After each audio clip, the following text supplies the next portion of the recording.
नमस्कार जी, स्वागत है आपका अपने YouTube चैनल वैदिक दर्शन पे। आशा है आप सभी कुशल मंगल होंगे। तो आज योग चिकित्सा के अगले क्रम में बात करेंगे प्राणायाम के विषय में, क्योंकि प्राणायाम के विषय में पिछली बार जो वीडियो बनाई थी उसमें कुछ जानकारी अधूरी रह गई थी। तो अष्टांग योग के 8 अंग हैं। 8 अंग में पहला अंग यंग, दूसरा अंग नियम, तीसरा आसन, चौथा प्राणायाम। तो प्राणायाम के विषय में हमने बात की थी कि तस्मिन् स्थिति श्वास पर श्वासयोर गति विच्छेद है प्राणायाम है।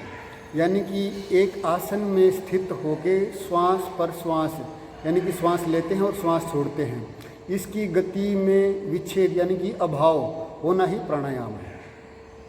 तो उसमें अगले सूत्र में पतंजलि जी ने बताया था कि सैतु बाह्य आभ्यंतर स्तंभ वृत्ति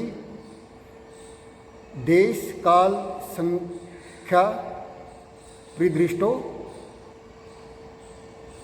दीर्घ सूक्ष्म है।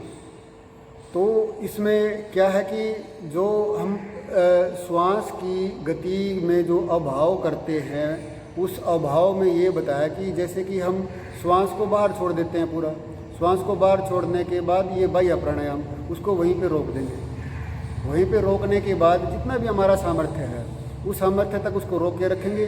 ज़बरदस्ती बिल्कुल भी नहीं करनी है प्राण के साथ। फिर उसको वापस ले लेंगे और पूरा श्वास अंदर भरने के बाद आभ्यंतरवर्ती हो गया ये। उसमें आभ्यंतर में कि पूरा श्वास भरने के बाद पूरा श्वास भर के फिर इसको रोक देंगे। इसको रोकने के बाद फिर जितना भी सामर्थ्य है इसको रोक के रखेंगे और फिर इसको फिर धीरे धीरे फिर छोड़ देंगे। जो ये रोकने की और छोड़ने की जो प्रक्रिया है, इसमें देश, जैसे कि हम छोड़ते हैं तो हमारे जो श्वास के आगे जो प्राण निकलता है उसको हम कहाँ तक महसूस करते हैं, तो ये देश वाली स्थिति होगी। काल, जितनी देर तक हम इसको रोकते हैं वो काल की संख्या होगी। अब संख्या ये है कि एक जो श्वास क्षण, जैसे कि एक श्वास और जो प्रश्वास की प्रक्रिया है उसको एक मात्रा की संज्ञा दी गई है। तो ये जो 12 मात्राओं का एक उद्घात होता है और एक उद्घात यदि हम करते हैं तो वो हमारी एक संख्या हो गई। यानी कि हमारा जो प्राण को रोकने की जो प्रक्रिया है वो प्रक्रिया हमारी उसकी एक संख्या हो गई है।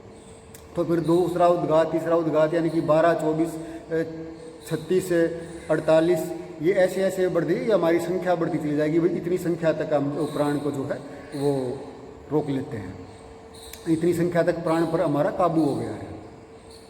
तो ये अब इसके बाद ये 3 प्राणायाम बता दिए। 2 प्राणायाम तो एक बाह्य है और एक आभ्यंतर है, और तीसरा स्तंभवर्ती। जैसे कि हम श्वास ले रहे हैं, श्वास को कहीं भी रोक दें, जहाँ भी मन किया वहीं पे श्वास को रोक दिया और जितना भी सामर्थ्य है इसको रोक के रखा। अब ये तीनों प्राणायाम तो हो गए। अब इन तीनों प्राणायामों को पूरा करने के बाद, यानी कि इन तीनों प्राणायामों पर जब हम सिद्ध हो जाए, ये प्राणायाम सिद्ध हो जाते हैं, यानी कि इनका अभ्यास हमें प्रॉपर तरीके से हो जाता है, तो महर्षि पतंजलि जी ने चौथा प्राणायाम बताया। चौथा प्राणायाम ये बताया कि बाह्य आभ्यंतर विषयाक्षेपी चतुर्थ है। यानी कि हम जो श्वास को बाहर निकालते हैं और रोक देते हैं, तो इस श्वास को बाहर निकालने के बाद, रोकने के बाद इसको वापस हम लेते हैं, तो इस विषयाक्षेपी में क्या है कि हमें इसको वापस नहीं लेना है। इसको थोड़ा सा और श्वास को अंदर, थोड़ा श्वास को और छोड़ना है बाहर। फिर थोड़ा सा, फिर जितना भी सामर्थ्य हमारा उसको थोड़ी देर तक रोक के रखेंगे। फिर उसको रोक के रखने के फिर ये होगा कि भी श्वास को फिर से लेने की इच्छा होगी, उसको फिर भी नहीं लेना है, उसको थोड़ा सा और श्वास को छोड़ देना है। तो ऐसे जितना भी हमारा सामर्थ्य है आसानी से हम इस प्रक्रिया को करेंगे, यानी कि ये अभ्यास करेंगे।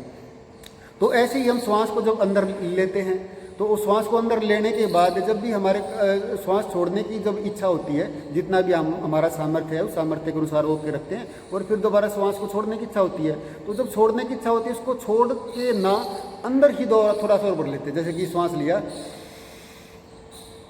अब छोड़ने की इच्छा हुई हमारी, तो इसको छोड़ना नहीं है, इसमें थोड़ा सा और भर लिया, अब इसको थोड़ा सा और रोक के रखा, फिर हमारी छोड़ने की इच्छा हो जाती है, तो छोड़ना नहीं है, उसको थोड़ा और भर लेना है। जितनी देर तक भी हम इसको और ज़्यादा भर सकते हैं, तो हमें ये अभ्यास करना है कि हम इसको ज़्यादा इसको वो भरें। तो ये महर्षि पतंजलि जी ने जो है ये इसको चतुर्थ प्राणायाम बताया। तीनों प्राणायाम तो वो हो गए, बाह्य आभ्यंतर और स्तंभ वृत्ति। तो और ये चौथा प्राणायाम यह है कि बाह्य आभ्यंतर विषयाक्षेपी, यानी कि जब हमारे रोकते हैं तो रोकने के बाद हमारा श्वास को लेने की इच्छा होती है, या फिर लिए हुए अंदर रोक रखा है तो उसको छोड़ने की इच्छा होती है, तो उसको छोड़ के ना उसको और भरना या और छोड़ना, यानी कि उसके विपरीत अपना जो एक्शन है उसके विपरीत होगा। तो अब क्या है कि प्राणायाम का और मन का सीधा संबंध है। इस प्राणायाम की इन प्रक्रियाओं के द्वारा हम अपने मन को एकाग्र कर सकते हैं, और हमारा मन जितना एकाग्र होगा, हम उतना ही किसी भी विषय पर यदि हम चिंतन करेंगे तो हम बहुत अच्छे तरीके से चिंतन कर सकते हैं, क्योंकि एकाग्रता में जो चिंतन होता है वो कुछ और होता है, और विक्षिप्त मन, चंचल मन से तो चिंतन होता ही नहीं, उसमें तो कभी ये विषय आ गया, कभी वो विषय आ गया। तो इस विषय का जो भटकाव है वो उसको दूर करने के लिए प्राणायाम का अभ्यास करना पड़ता है।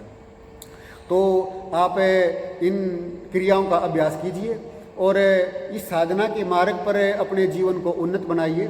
इसी अभिलाषा के साथ फिर मिलते हैं एक नई जानकारी के साथ, क्योंकि वीडियो ज़्यादा लंबी हो जाती है। हाँ, यदि कोई बात आपको समझ में नहीं आए तो आप कमेंट बॉक्स में कमेंट करके पूछ सकते हैं। वैसे तो मैं अपनी तरफ से कोशिश करता हूँ कि शास्त्रों के अनुसार जो जितना भी मैं आपको बता सकूँ आसान तरीके से वो बताने का प्रयास करता हूँ। तो आप इन प्राणायामों का अभ्यास करें और अपनी एकाग्रता की स्थिति में अपने आप को लेके आएँ और प्रभु का चिंतन करें, परमात्मा का चिंतन करें, शास्त्रों को पढ़ें तो और अपने जीवन को उन्नत बनाएं। नमस्कार जी, आप सुखी रहें, स्वस्थ रहें। मिलते हैं एक नई जानकारी के साथ। नमस्कार।